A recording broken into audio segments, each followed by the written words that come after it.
아버지, 이제는 솔직히 말씀드려야 할 것 같아요. 매달 생활비를 드리는 게 저희에게 점점 큰 부담이 되고 있어요. 저희도 아이 키우고 집 대출 갚느라 경제적으로 많이 힘든 상황이에요. 부모님 생활비까지 챙기려니 허리가 휘는 기분이에요. 솔직히 말씀드리면 부모님께서 은퇴 준비를 조금 더 철저하게 해두셨다면 저희가 이렇게까지 힘들진 않았을 거라는 생각이 들어요. 지금은 저희가 부모님까지 책임져야 하는 상황이라서 아내도 걱정을 많이 하고 있어요. 저희가 부모님을 도와드리는 건 당연하지만 이제는 저희도 더 이상 버티기 어려운 상태입니다. 부모님께서도 저희 입장을 조금만 이해해 주시면 좋겠습니다. 며칠 전 70대의 한 어르신 이야기를 들었습니다. 그분은 대기업에서 평생을 일하며 40년 넘게 회사에 몸담아 오신 분이죠. 자녀 교육과 결혼을 위해 재산의 대부분을 물려주셨지만 은퇴한 지 10년쯤 지나자 은행 잔고가 바닥을 보이기 시작했다고 합니다. 게다가 자녀들과의 연락도 끊겨 외로움을 느끼고 계신 상황이라고 하네요. 보건복지부 자료에 따르면 65세 이상 노인의 42%가 우울증을 겪고 있고 그중 절반 이상이 경제적 어려움과 가족과의 관계 단절을 경험하고 있다고 합니다. 충격적인 사실은 한국의 노인 빈곤율이 OECD 국가 중 가장 높다는 겁니다. 아마 여러분 중 일부는 우리 자식은 다르겠지, 우리 배우자는 다르겠지라고 생각하실 수도 있습니다. 하지만 우리가 평생을 의지하며 살던 관계가 영원히 지속될 수 있을까요?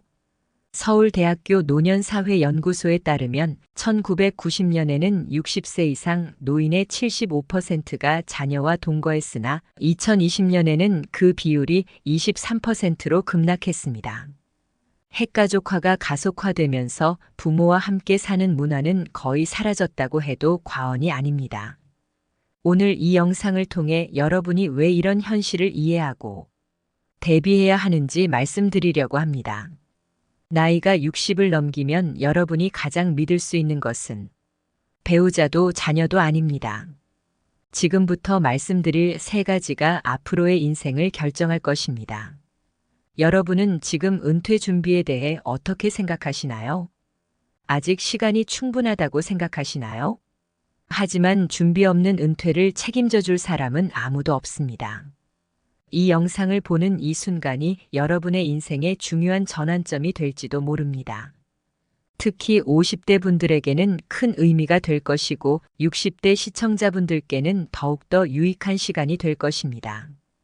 이어서 이야기할 내용은 여러분의 미래를 준비하는 데 큰 도움이 될 것입니다. 많은 분들이 이 방법으로 인생의 후반전을 성공적으로 준비하고 있습니다. 이야기를 시작하기에 앞서 구독과 좋아요, 알림 설정을 꼭 부탁드릴게요. 그럼 이제 본격적으로 이야기해 보겠습니다. 첫 번째, 경제적 독립입니다. 지난달에 만난 이지영 씨 이야기를 전하고 싶습니다. 올해 72세이신 이지영 씨는 30년 넘게 약국에서 계산원으로 일해 오셨습니다. 당시엔 적은 월급이었지만 남편이 직장이 있어 큰 어려움은 없었습니다. 그러나 이지영 씨의 월급은 대부분 아이들 학원비와 과외비로 쓰였고 다른 필요 경비가 많아 저축할 여유는 없었습니다. 남편은 작은 회사에서 영업 관리자로 일하다가 5년 전 퇴직했습니다. 퇴직금으로 생활하던 중 남편의 건강이 악화되면서 병원비가 늘어나더니 결국 뇌졸중으로 반신마비까지 오게 되었습니다.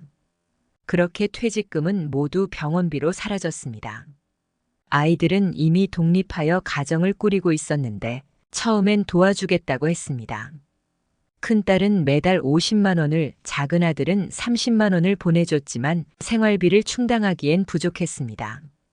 시간이 지나면서 아이들도 부담을 느끼게 되었고 결국 이지영 씨는 다시 일자리를 찾아야 했습니다. 하지만 나이가 많아 일자리를 구하는 것은 쉽지 않았습니다. 어렵게 구한 일은 시간제였고 하루 8시간 서서 일하는 것은 무척 고된 일이었습니다. 다리가 퉁퉁 부어오르곤 했지만 생활비를 벌어야 한다는 생각에 어쩔 수 없이 일을 계속했습니다. 이지영 씨의 이야기는 여기서 끝나지 않습니다. 얼마 전 큰딸 네 가족이 집에 왔는데 딸이 요즘 생활비가 부족하다면서 매달 드리던 용돈을 줄여야 할 수도 있다고 말했습니다. 그 순간 이지영 씨의 가슴은 철렁 내려앉았지만 겉으로는 내색하지 못했습니다. 이제는 자식들에게도 의지할 수 없다는 생각에 마음이 아팠습니다. 통계청에 따르면 우리나라의 노인 빈곤율은 OECD 국가 중 최고 수준으로 65세 이상의 노인의 43.4%가 빈곤 상태에 있습니다. 은퇴 준비가 부족한 부부 중 89%는 자녀에게 경제적 도움을 요청한다고 합니다. 서울대 노년학연구소의 조사에 따르면 65세 이상 가구의 52%는 생활비가 낮다고 답했고, 이 중 68%는 생활비가 충분하지 않다고 답했습니다. 생활비를 줄이기 위해 병원비를 아끼려는 충격적인 통계도 있습니다. 이는 건강을 포기하고서라도 생활고를 감내하고 있다는 의미입니다. 요즘은 부모를 부양하는 것에 대한 인식도 많이 변하고 있습니다.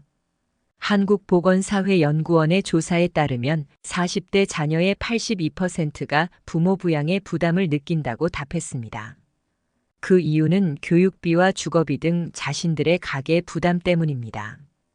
과거와 달리 젊은 세대는 부모 부양을 쉽게 생각하지 않습니다. 현재의 40대는 사상 최고 수준의 물가와 주거비를 겪고 있는 세대라 자신의 가정을 꾸리기도 어려운 상황에서 부모를 부양하기가 쉽지 않습니다. 하지만 희망적인 이야기도 있습니다. 69세 김상철 씨의 이야기를 소개하겠습니다. 김상철 씨는 40대 중반부터 은퇴를 준비하기 시작했습니다. 무조건 월급의 30%를 저축과 연금보험에 넣었고 아내는 늘 불만이었습니다. 다른 집은 자녀 유학도 보내고 여유롭게 사는데 왜 우리는 이렇게 아끼며 살아야 하냐고요. 하지만 김상철 씨의 선택은 옳았습니다. 이제 아내도 만족하고 있습니다. 많은 노부부는 자녀들에게 용돈을 받으며 살아가지만 김상철 씨 부부는 매달 나오는 연금 덕분에 자존감을 가지고 살고 있습니다. 손주들에게 선물도 하고 가끔 여행도 떠날 수 있죠.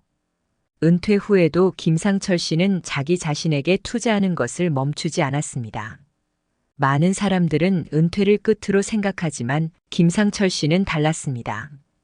퇴직금을 받자마자 바리스타 교육을 받아서 아파트 단지 내 작은 카페에서 시간제 아르바이트를 시작했습니다. 수입도 수입이지만 자신이 원하는 삶을 살고 있다는 자부심이 생겼습니다. 김상철 씨가 실천한 구체적인 방법을 소개해 드리겠습니다.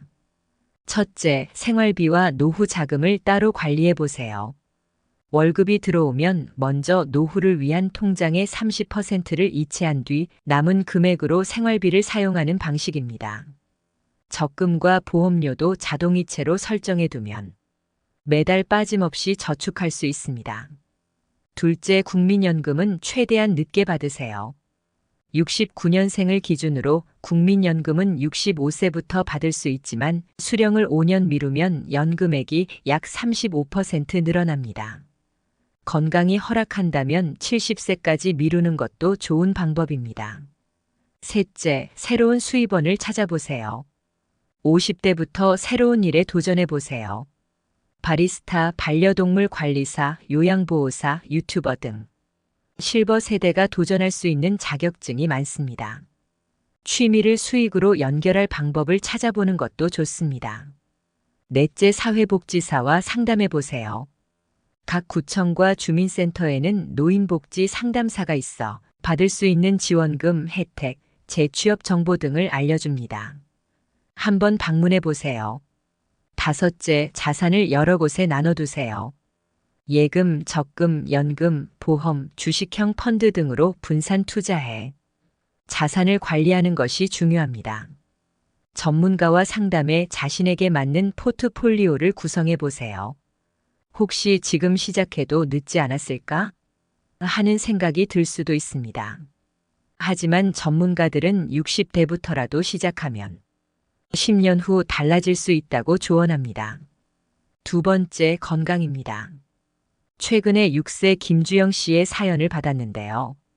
김 씨는 30년 넘게 건설 현장에서 일하며 매일 새벽 4시에 일어나 밤 10시까지 일하는 게 일상이었다고 합니다. 아침에 허리가 아파도 파스를 붙이고 일을 나갔죠. 쉬는 시간도 없이 매일 일만 했습니다. 일을 하지 않으면 가족이 굶게 될까봐 건강검진은 사치로 느껴졌고 그땐 자신의 체력이 무한할 줄 알았다고 합니다. 김주영 씨는 그렇게 두 자녀를 대학에 보내고 큰딸은 공무원이 되었으며 아들은 회사원이 되었습니다. 자녀가 결혼할 때도 빚을 내어 도왔고 퇴직금마저 자녀를 위해 썼습니다.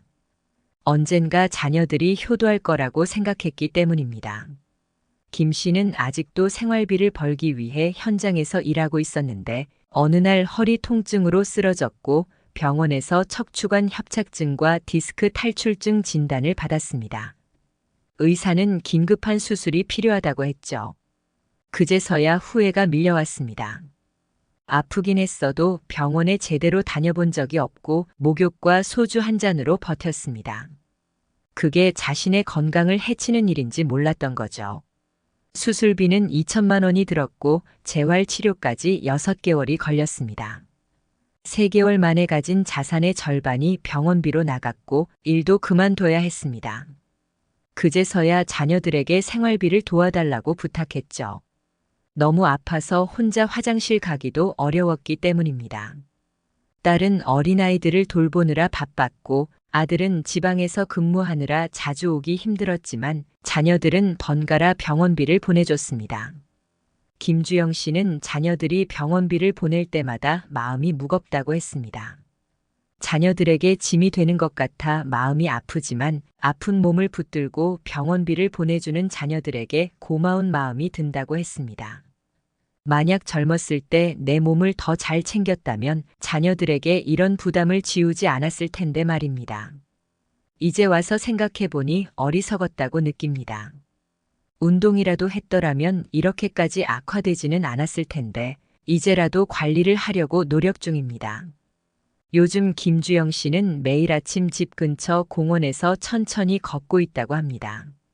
재활치료를 받으며 운동의 중요성을 절실히 깨달았다고 합니다.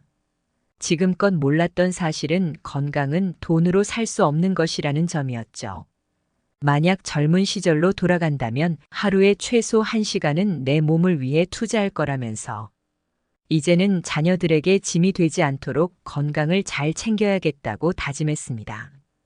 여러분, 아침에 일어났을 때 허리가 아프신가요? 계단을 오르내릴 때 무릎이 쑤신가요? 밤에 자주 화장실에 가시나요? 이런 신호들을 무심코 지나치기 쉽습니다. 나이가 들수록 흔한 증상이라 생각하며 무시하게 되지만 이런 작은 증상이 큰 문제로 이어지곤 합니다. 국민건강보험공단의 조사에 따르면 60대 이상 인구의 83%가 만성질환을 앓고 있고 대부분이 40대나 50대에 관리하기 시작한다고 합니다. 비슷한 사례로 68세 이수진 씨가 있습니다. 이수진 씨는 전직 초등학교 교사로 30년 넘게 아이들을 가르치며 서서 일하곤 했습니다. 당시엔 몰랐지만 퇴직한 지 1년 만에 무릎에 통증이 생기기 시작했습니다. 처음엔 가볍게 넘겼지만 시간이 지나며 점점 불편해졌습니다. 이제는 마트에서 장을 보는 것도 힘들고 손주들과 놀아주고 싶어도 마음대로 되지 않아 아이들에게 부탁할 때마다 미안한 마음이 든다고 합니다. 건강했더라면 아이들에게 이런 걱정을 덜어줄 수 있었을 텐데 하는 아쉬움이 밀려옵니다. 여러분, 지금 겉으로 보기엔 괜찮아 보일지라도 우리 몸은 항상 신호를 보내고 있습니다. 그런데 우리는 그 신호를 무시하는 경향이 있습니다. 이제는 관리하기 시작해야 할 때입니다. 이수진 씨도 늦었지만 변화를 시작했습니다. 처음엔 집 앞 공원을 걷는 것조차 힘들었지만 포기하지 않고 꾸준히 노력했습니다. 매일 아침 일찍 일어나 가벼운 산책을 하고 가까운 수영장에서 수중 에어로빅도 시작했습니다. 처음엔 10분 걷는 것도 힘들었고 무릎이 아파 자주 쉬어야 했습니다. 그러나 하루만 더 해보자는 마음으로 버텼고 이제는 6개월이 지나 하루에 40분 정도 걸을 수 있게 되었습니다. 요즘엔 손주들과 함께 공원에 나가면서 활력을 느낀다고 합니다. 이수진 씨의 변화는 여기서 끝나지 않았습니다. 운동을 하면서 자연스레 다른 생활 습관에도 신경을 쓰게 되었습니다. 규칙적으로 식사를 하게 되었고 야식도 줄였습니다. OK주의 빠지면서 무릎도 가벼워졌습니다. 무엇보다도 표정이 밝아졌다는 것을 스스로도 느낄 수 있었습니다. 거울 속 환해진 자신의 얼굴을 보며 놀라곤 한다고 합니다. 건강은 그냥 주어진 것이 아닙니다. 그렇기에 매일 조금이라도 소중한 자산에 투자해야 하는 이유입니다. 지금부터 시작할 수 있는 행동들을 몇 가지 알려드리겠습니다. 첫째, 매일 아침 15분간 가벼운 스트레칭을 해보세요. 혼자 하기 어렵다면 근처 복지관의 운동 프로그램을 활용해 보는 것도 좋습니다. 둘째, 식사 후 가볍게 10분 정도 산책을 해보세요. 혈당 관리에 매우 도움이 됩니다. 혈액순환에 도움이 되는 오디오북을 들으며 시간을 투자해 보세요. 셋째, 저녁에 자기 전에 간단한 스트레칭으로 몸을 이완해 보세요. 침대에 누워서도 할 수 있는 간단한 동작들이 있습니다. 유튜브에서 노인 스트레칭으로 검색해 보면 참고할 만한 동작들이 많이 나오니 활용해 보세요. 만약 관절이 불편하다면 의자에 앉아서 시작할 수도 있습니다. 저는 운동을 잘 못해요. 지금부터 뭘 해야 할까요? 라는 생각은 이제 버리셔야 합니다. 제가 만난 어르신들께서 공통적으로 말씀하시는 것이 있습니다. 젊었을 때 건강을 챙길 걸 그랬어. 조금 더 신경 쓸 걸 그랬어. 후회하기 전에 지금 건강에 투자해 보세요. 건강을 잃으면 돈, 가족, 자존감 모두 지키기 어려워질 수 있습니다. 하지만 건강이 있다면 언제든 새롭게 시작할 수 있습니다. 세 번째, 긍정적인 마음가짐입니다. 지난 가을에 만난 한 할머니의 이야기로 시작해 볼게요. 68세 이상은님은 5년 전까지만 해도 매일 지옥 같은 하루를 보내고 있었다고 합니다. 남편과 사별하고 혼자가 되니 세상이 무너지는 것만 같았다죠. 자식들도 바빠서 연락이 뜸했고 아침에 눈을 뜨면 오늘 하루를 어떻게 보내나 막막하기만 했습니다. 하루 종일 TV만 보다가 잠들고 그렇게 3년을 보냈다고 합니다. 그 사이 우울증은 깊어졌고 당뇨도 악화되고 혈압까지 치솟았죠. 의사는 약보다 마음가짐을 바꿔보라고 조언했지만 마음을 바꾸는 게 어디 말처럼 쉬운 일인가요? 그러던 어느 날 손녀가 찾아와 할머니 모습을 보더니 울음을 터뜨렸답니다. 할머니 예전에는 항상 웃으시고 긍정적이셨잖아요. 요즘은 왜 이렇게 변하셨어요? 손녀의 이 한마디가 이상은님 가슴에 깊이 박혔습니다. 그 후 이상은님의 인생을 바꾼 건 바로 매일 감사 일기를 쓰는 작은 실천이었습니다. 처음엔 억지로라도 매일 3가지씩 감사한 일을 적어 나갔죠. 오늘 아침에 눈을 떴다. 따뜻한 차를 한 잔 마셨다. 창밖에 새가 날아다녔다처럼 사소한 것부터 시작했습니다. 그러다 보니 기적 같은 변화가 조금씩 찾아왔다고 합니다. 한 달쯤 지나니 주변의 작은 것들이 눈에 들어오기 시작했대요. 아침 햇살이 예쁘게 느껴지고 마트 계산원의 미소가 고맙게 느껴지는 순간도 있었습니다. 그리고 3개월이 지나자 거울 속 자신의 얼굴에도 웃음이 돌아왔죠. 서울대학교 심리학과 연구팀에 따르면 긍정적인 마음을 가진 노인은 그렇지 않은 사람들보다 평균 수명이 7년 더 길고 치매 발병률도 48% 낮다고 합니다. 미국 하버드대의 로버트 월딩거 교수도 비슷한 말을 했죠. 긍정적인 마음가짐은 단순한 심리 상태가 아니라 뇌의 신경 전달 물질을 활성화해 면역력을 높이고 심장 건강을 개선하며 통증에 대한 내성까지 높인다고 합니다. 말 그대로 마음이 몸을 만들어가는 셈이죠. 지금은 이상은 님도 완전히 다른 삶을 살고 계십니다. 감사 일기를 쓰다 보니 글쓰기에 재미를 붙이게 되어서 수필 강좌를 듣기 시작했대요. 강좌에서 만난 친구들과 글쓰기 모임도 만들어서 지금은 그 모임의 리더로 활약 중이라고 합니다. 작년에는 모임에서 수필집도 함께 냈다고 하네요. 다른 이야기 하나 더 전해드릴게요. 72세 박나경님은 40년 동안 직장 생활을 했는데 정년 퇴직하고 나니 하루하루가 무의미하게 느껴졌다고 합니다. 직장에서는 인정받는 사람이었는데 집에서는 그저 늙었다고 취급받는 것 같아 우울감이 몰려왔죠. 그런데 박나경님은 자신만의 방법을 찾아냈습니다. 매일 아침 거울을 보며 세 가지를 외치기 시작한 거예요. 나는 가치 있는 사람이다. 오늘도 새로운 것을 배울 수 있다. 나는 아직 성장하고 있다. 처음엔 어색했지만 계속 반복하다 보니 어느 순간 정말로 그렇게 믿어지기 시작했답니다. 그리고 실제로 그는 새로운 도전을 시작했습니다. 청소년 멘토링 프로그램에 지원해서 40년 직장 생활의 경험을 아이들에게 나눠주기 시작한 거죠. 처음엔 요즘 아이들이 나 같은 노인 말을 들어줄까? 걱정했지만 아이들은 그의 이야기를 진지하게 경청했다고 합니다. 이제는 일주일에 3번 아이들과 멘토링 시간을 가지며 아이들로부터 박 교수님이라는 호칭을 들을 때마다 뿌듯함을 느낀다고 해요. 한국노년연구소의 한 연구에서도 비슷한 결과가 나왔습니다.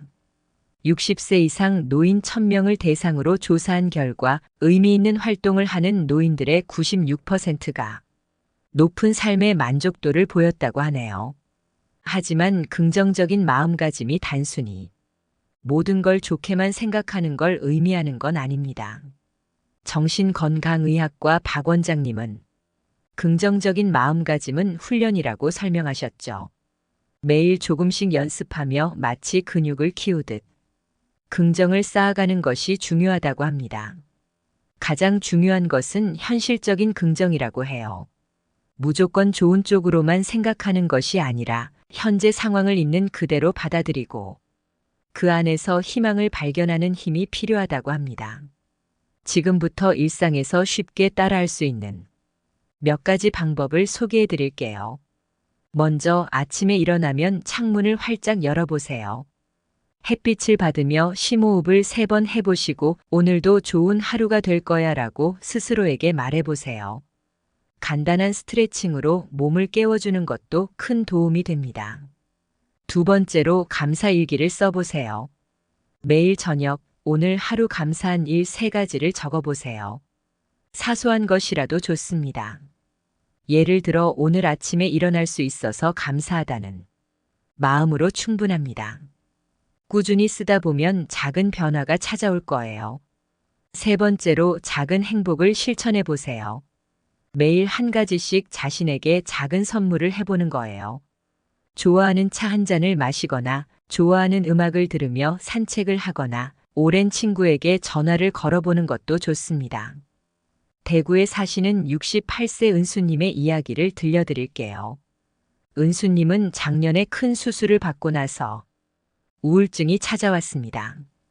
그런데 의사 선생님이 특별한 처방을 주셨어요. 바로 하루에 한 번 꼭 웃어보세요 라는 말이었죠. 처음엔 어색했지만 은수님은 거울을 보며 억지로라도 입꼬리를 올리는 연습을 했다고 합니다. 과학적으로도 억지로라도 웃다 보면 기분이 좋아진다고 해요. 이제 유정님은 실버 레크리에이션 강사로 복지관에서 웃음 치료 프로그램을 진행하고 있습니다. 다른 분들과 함께 웃다 보면 자신도 더 젊어진 기분이 든다네요.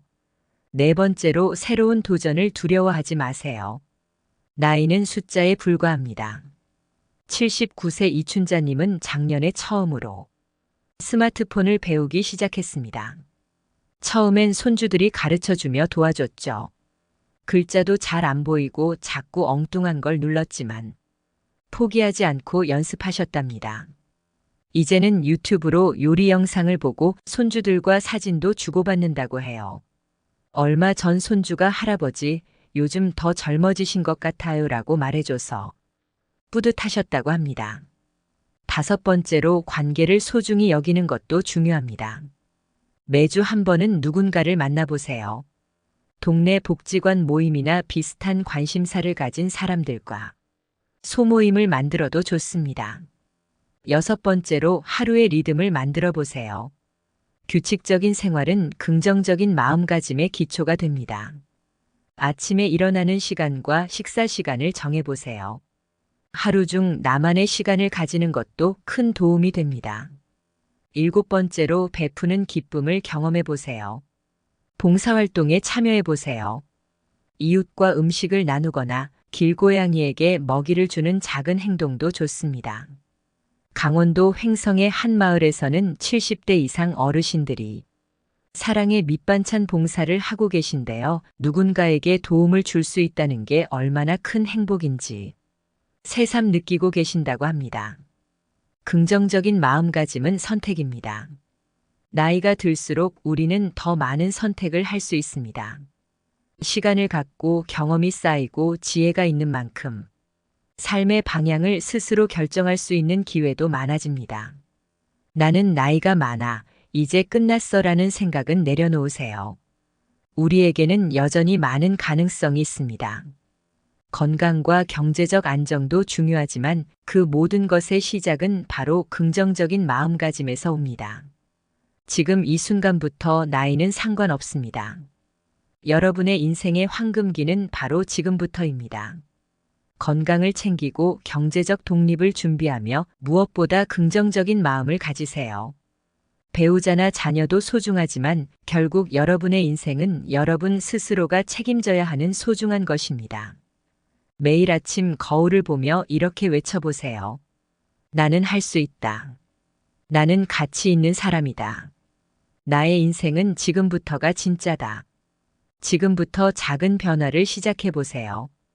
여러분의 하루하루가 더 행복하고 건강하고 무엇보다 당당한 삶이 되길 바랍니다. 오늘의 영상 어떠셨나요?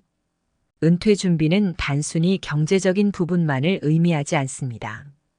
은퇴 후에도 즐겁고 의미 있는 삶을 살아가기 위해서는 철저한 준비가 필요합니다.